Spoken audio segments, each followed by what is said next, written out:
Good morning and welcome to the Unitarian Universalist Society of Schenectady. My name is Stephanie Maslenka, she, they pronouns, and I am your worship associate today with one of our co-ministers, the Reverend Wendy Bartel. She, he, they are not a good fit, so use Reverend Wendy's name instead of pronouns, please. If naming pronouns is new to you and you're truly curious about our practice of naming pronouns, you can ask us about that after the service, please.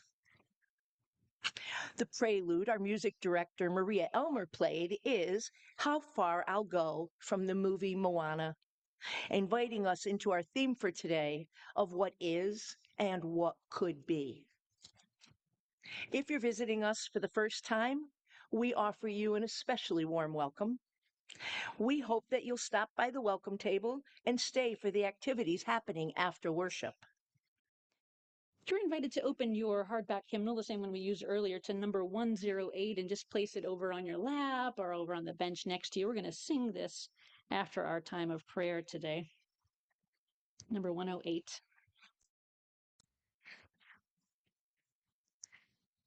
Let's take some time now to sit together in some relative stillness.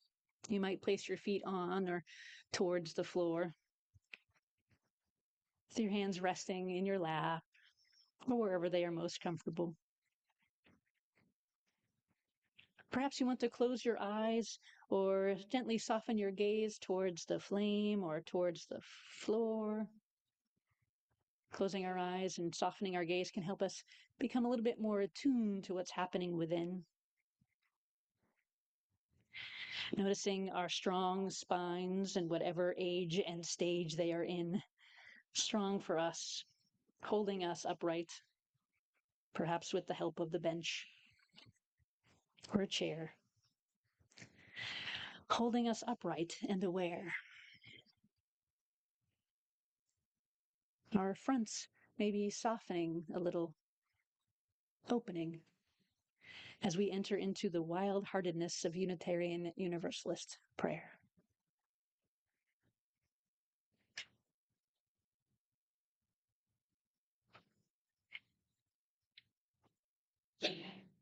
Bless you, bless you. Gesundheit. Spirit of life and love, you who go by many names and is beyond naming. And for some of us, is a place of woundedness or exclusion, or a place of unrelatedness or non-existence. Still, in this Unitarian Universalist circle, we are invited to turn ourselves towards prayer. Not the prayer of diminishment of our power, but the humility and the courage to recognize that we ourselves alone are not in control of everyone and everything. Not a prayer of false surrender to something allegedly all-knowing or all-powerful, but rather the type of prayer that reminds us who we are, what is at stake, and what we can bring to the altar of life to make it better for more beings in closer connection with the larger love that holds us all.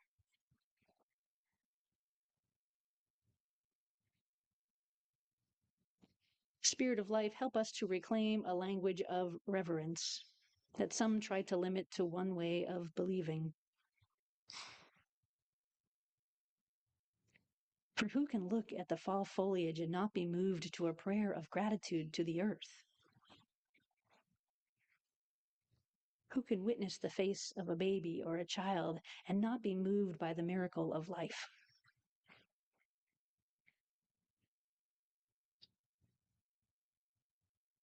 Whether someone prays to Allah or Jesus or Krishna, Elohim, the goddess, God, Walkantaka, the Buddha, or a bodhisattva, the essence of trees, the big blue sky, the best of and in humankind, or we simply let the mystery be.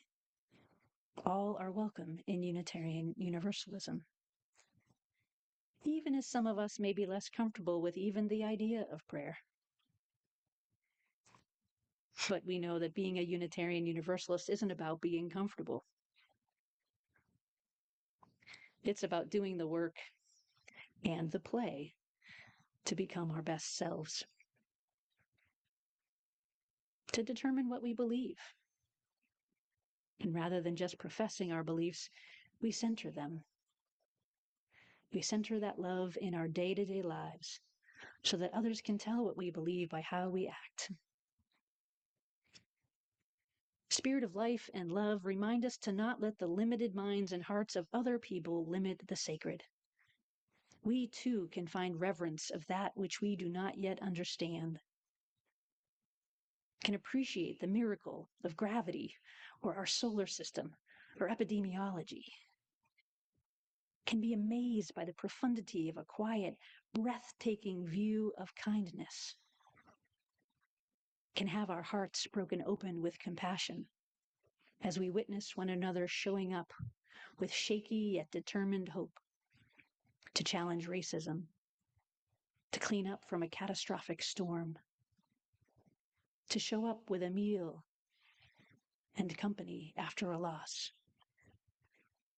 to keep loving when a friend comes out as queer or transgender, bisexual or non-binary, lesbian or gay or aromantic, and to cast our vote for candidates who are working towards a brighter future for everyone.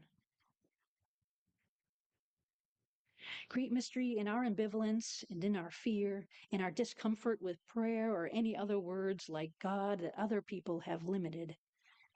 May we be reminded that love is bigger than the limitations that some humans try to put on love.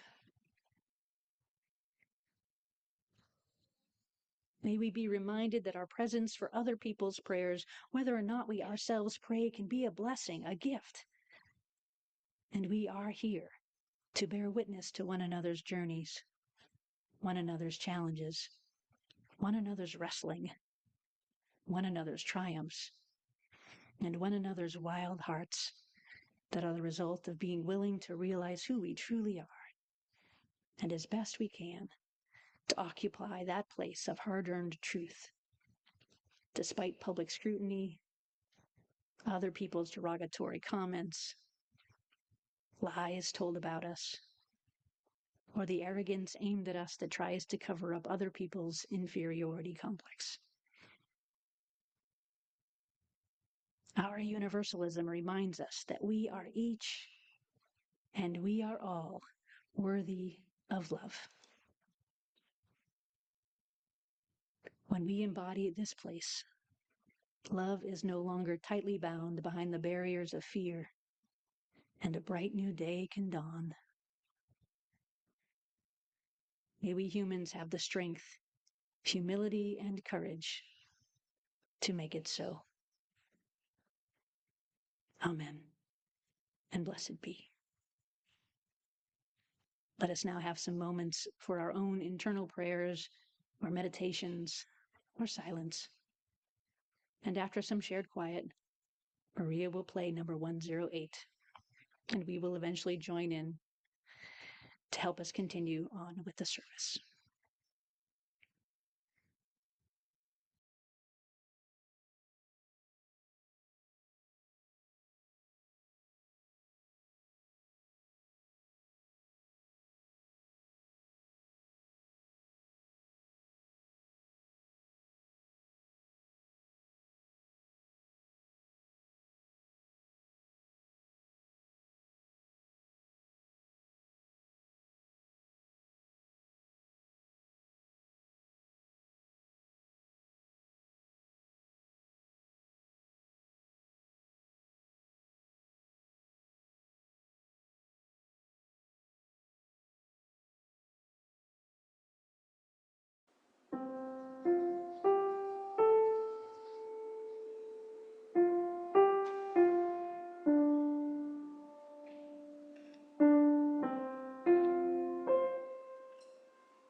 Our reading this morning is from Audre Lorde, lesbian, poet, mother, teacher, activist, woman of color, feminist.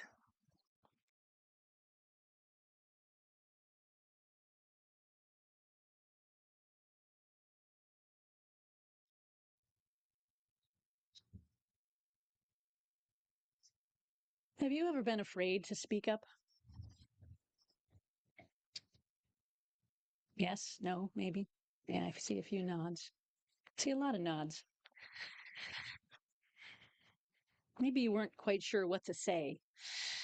Didn't want to disrupt the family holiday or spend your energy talking to someone who isn't actually interested in what you have to say and really just wants to talk and be right rather than be in a relationship. Or maybe it could have cost you a job, a friendship, your ego, your illusion of safety.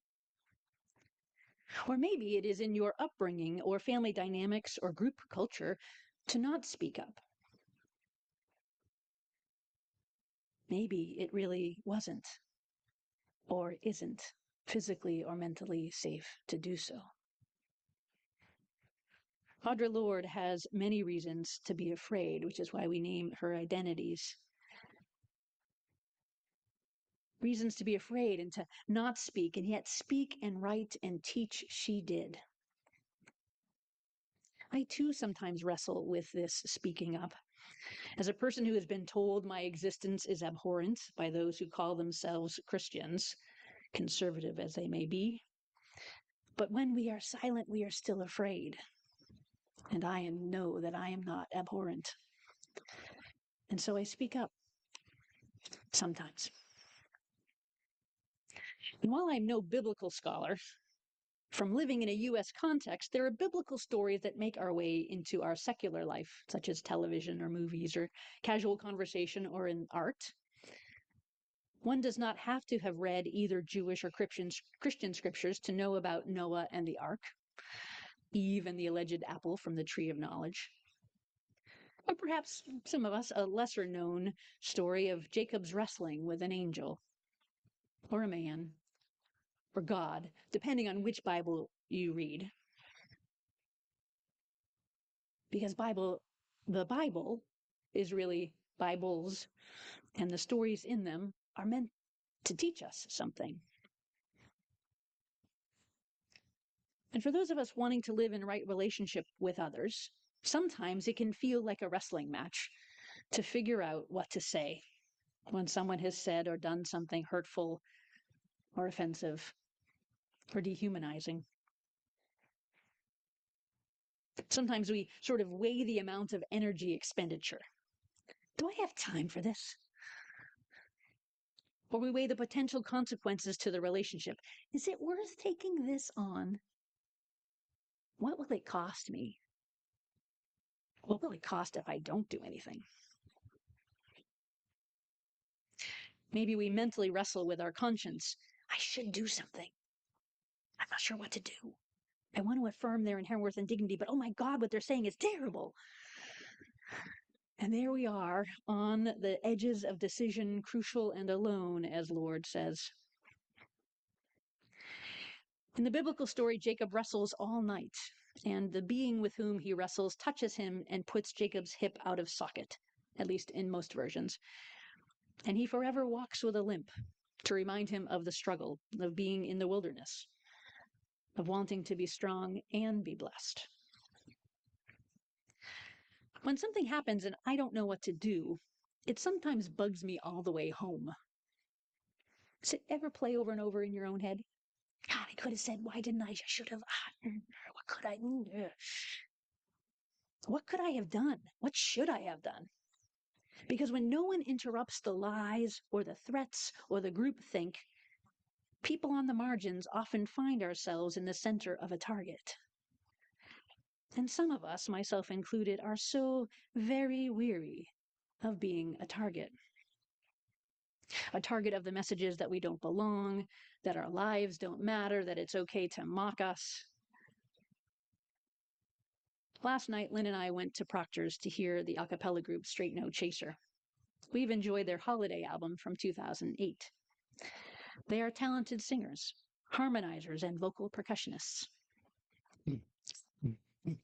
They even invited the audience to join in. And because sometimes two things can be true at once, they occasionally used humor in words and gestures that landed as sexist and racist and homophobic at times. It was subtle, but it was there. It was intended to be funny, like so much humor is, but it relies on some marginalized group bearing the brunt. And that's the type of humor that simply is not funny to me. Sadly, I was unsurprised. The theater was packed and full of folks who are clearly fans, and some laughed at the jokes that were often built on stereotypes. And maybe in a very crowded room, there were others who also noticed, who also didn't quite know what to say or do. Sometimes the right interruption is to leave. So we left at intermission. Should we write them a letter? They asked us to post things on their social media. Would they care? Would they just say we were being too sensitive? I don't know. What I do know is that they won't likely stop if no one ever tells them that what they do sometimes is hurtful. Stereotyping. Complexity and nuance. With a few minor turns of phrase, they could have been more inclusive instead of marginalizing. They could have used their power in front of this audience to have a positive influence instead of going for the cheap laugh. And so I think about what is and what could be. And that helps me return to a state of curiosity rather than just sadness. What else could this leaf be? Now, while parts of my identity subject me to bigotry, my whiteness and educational level also affords me some privileges. My identities are complex, just as yours are. There are areas in our lives in which we are afforded a great deal of privilege through no act and or no fault of our own. And there are areas for us in which we experience hardship, othering, being ostracized, rejected. We are living complex lives in complex times. And it's okay to name that reality, to choose fact over fiction, truth over lies, to risk others being uncomfortable when we name what is. And in our and their discomfort, perhaps we can all find some growth. I currently serve on the Board of Trustees for the UU Ministers Association in the realm of governance, monitoring, and accountability. I also bring a particular lens of engagement with anti-racism and anti-oppression towards a world that increases a sense of true belonging. On Friday, I attended a workshop with the board about intercultural competency and conflict styles. The facilitator named that people early on in their journey of anti-racism tend to assume similarity. That is, that we are more alike, that what I'm experiencing is probably close to what you are experiencing, even if our identities are different. We don't really need to talk about that. We just minimize our differences. That will make things okay. We are seeing the world in simpler terms. And the facilitator continued that they find the converse is true as well. If we are further along in our anti-racism development, we tend to expect difference. That is, that we are complex beings in a complex world, having our unique experiences that may also at times be shared with others. And it is okay to name those differences, even when discomfort may arise. Remembering that feeling uncomfortable is not the same thing as feeling unsafe. One way to live into the complexity is by facing our fears around differences. I am not afraid of you if you believe in God by whatever name you might call God. I am not afraid of you if you are an atheist. I am not afraid of you if you are unsure what to believe and thus are agnostic. Many of us are sure of our position. Many of us are sure that we are unsure of our position. I don't need to fear those differences, and neither do you. And neither do people who run for office. And yet, we do still sometimes fear one another. We are different. We have some shared values. We may think similarly about some things and differently about others. We don't have to choose fear when some celebrate Diwali, Samhain, Dia de los Muertos, or Sukkot, because we UUs affirm and value pluralism. And this congregation has members and seekers who celebrate lots of different holy days and holidays. The more joy, the more opportunities to connect in meaning. Being willing to live into our complexity and nuance rather than requiring conformity of belief is an act of a wild heart. And the world needs more wild hearts. Social science researcher and professor Bréne Brown, in her book Braving the Wilderness, The Quest for True Belonging and the Courage to Stand Alone, lifts up the value of living with a strong back, soft front, wild heart. Let me just acknowledge that the title is not as inclusive as I would like it to be, or as inclusive as I would like her to be.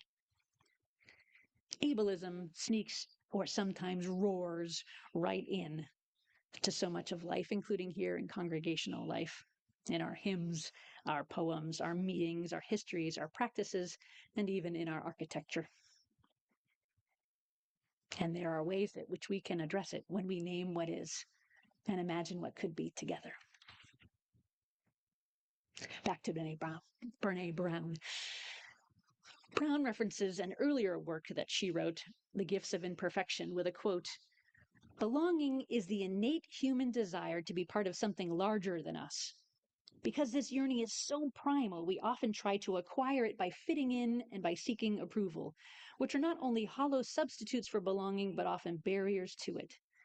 Because true belonging only happens when we present our authentic and perfect selves to the world, our sense of belonging can never be greater than our level of self-acceptance."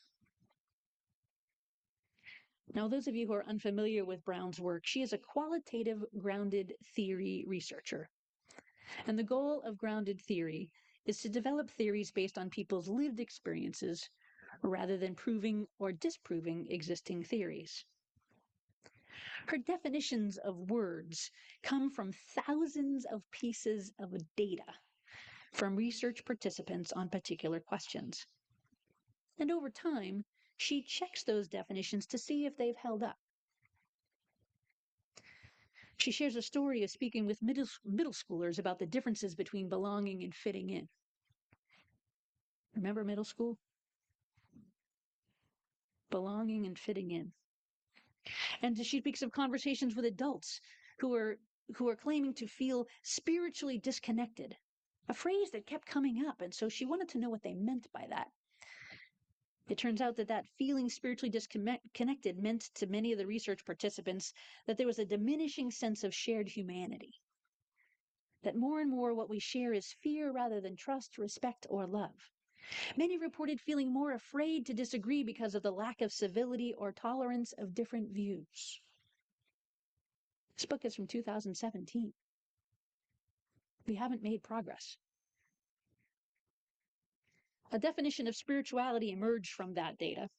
She says, spirituality is recognizing and celebrating that we are all inextricably connected to each other by a power greater than all of us, and that our connection to that power and to one another is grounded in love and compassion. She further explains that this is beyond specific religions or creeds or any of that. Inextricably connected. After reviewing more data on what people were seeking when they were yearning for belonging, her definition of true belonging evolved to this. True belonging is the spiritual practice of believing in and belonging to yourself so deeply that you can share your most authentic self with the world and find sacredness in both being a part of something and being alone in the wilderness. True belonging doesn't require you to change who you are. It requires you to be who you are.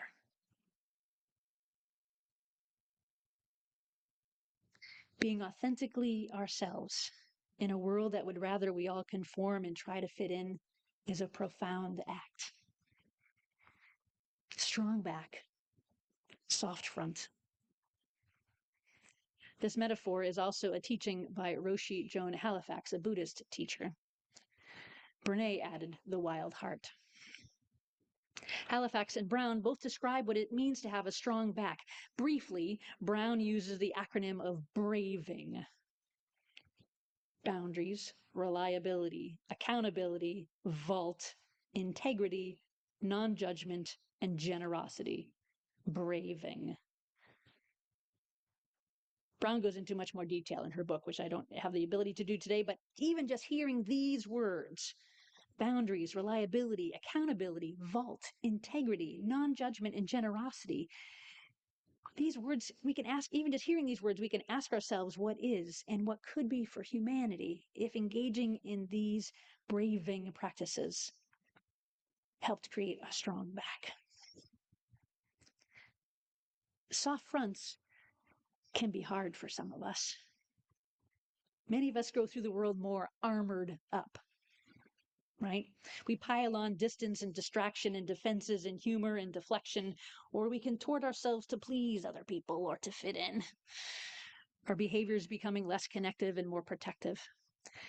Becoming aware of when we use our behaviors to mask who we are, when we armor ourselves rather than leaning into courage and vulnerability is deep spiritual work. The work that is grounded in love and compassion and reminds us we are all inextricably connected. When we forget that, Brown says, it means that we humans feel more disconnected because we have less of a shared sense of humanity. Are you feeling any of that right now? Less of a sense of shared humanity with everyone? More divisiveness? More distance between us?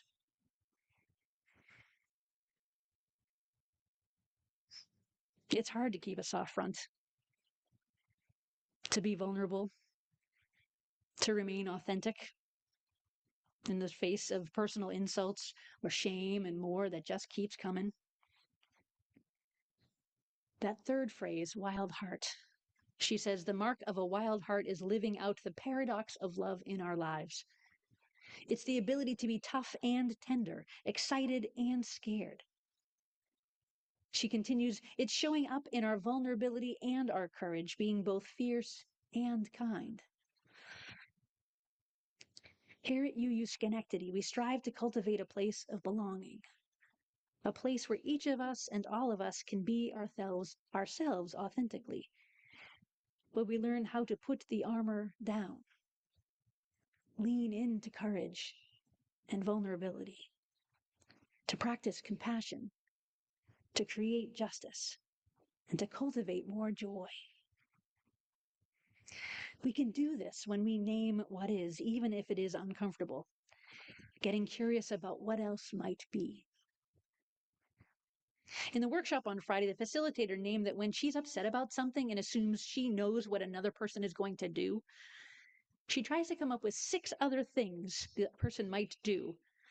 And this helps her remember her own and the other person's humanity. That we are not actually in control of one another. And that when we make assumptions about other people, we start to lose a sense of one another's humanity. The practice of 6 other things reminds me of the leaf story earlier. A leaf can be a leaf, or a hat, or a parachute, or a superhero's cape, or a fire to gather around and sing with friends. Strong back, soft front, wild heart. And when I sit in the vulnerability of facing what is and lean into the courage to imagine what could be, alongside you, who is also imagining what could be. The world that we dream about, we can help it come to be. And when I need a little bit of encouragement, I often turn to poetry. Some of you may have noticed. I want to close with this poem from Julian Soto. Their poem is called The Life, Slow and Precious.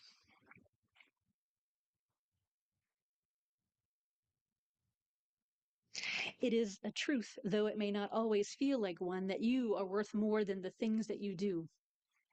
That your being a worthy human being lives in a different domain than all of your failures, but also the collected sum of your successes. Combining your worth with your results is something like using the sheet music for Beethoven's Fifth Symphony to make an apple pie or build a doghouse. There is no way for the question to resolve in a final answer. By virtue of being alive, you matter, and you cannot be more deserving of dignity, of respect, of love. Bless you. Sometimes people make mistakes, but even that cannot change that you are meant to be festooned with celebration of your humanity. If your progress is slow, your movements small, remember that you don't have to compete for compassion. You don't have to compare what you can observe of another's life to make sure that you measure up. You are definitely yourself. What is slow is also valuable. Some of the oldest seeds ever sprouted are narrow-leafed campion that grew, even though the seeds were 32,000 years old, more or less. They had to survive to be able to bloom, encased in ice, thawed and brought to life. The most important thing is that you make it. No matter how imperceptible the movement, how long it takes to reach the best version of who you mean to be, you are irreplaceable. You are meant to live.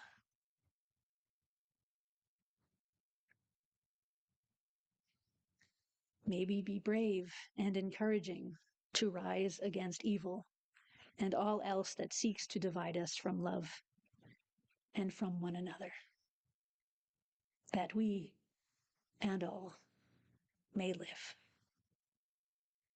May it be so. Amen, and blessed be.